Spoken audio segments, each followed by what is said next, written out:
এজন্য বিশ্বনবী বলতেন আসাদ্দুহুম ফি আমরিল্লাহি ওমর, আমার দ্বীনের ব্যাপারে সবচেয়ে কঠোর ওমর। বিশ্বনবী বলতেন আমার পরে কোনো নবী নাই, কোনো রাসূল নাই, তবে আমার পরে যদি কেউ নবী হতো আমার ওমর নবী হয়ে যেত।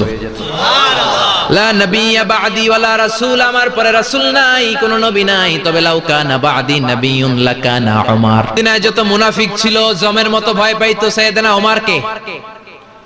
শয়তানদের লিডার ইবলিসও ভয় পেত ওমরকে।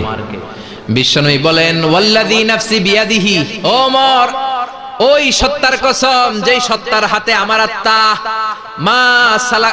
মা লাকিয়াকা শাইতানু সালিকান ফাজ্জান ইল্লা সালাকা ফাজ্জান গায়রা ফাজ্জিক। ওরে ওমর, শয়তান যদি তোমারে কোনো রাস্তায় দেখে, ইবলিস যদি তোমারে কোনো রাস্তা দিয়ে হাঁটতে দেখে, ইবলিস ওই রাস্তা রেখে দিয়ে অন্য রাস্তা দিয়ে হাঁটে।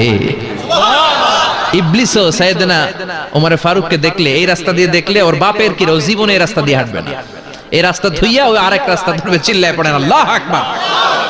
কাফেররা ভয় পেত, মুনাফিকরা ভয় পেত, শয়তান ভয় পেত, এমনকি বিশ্বনবীর বিবিরাও ভয় পেত।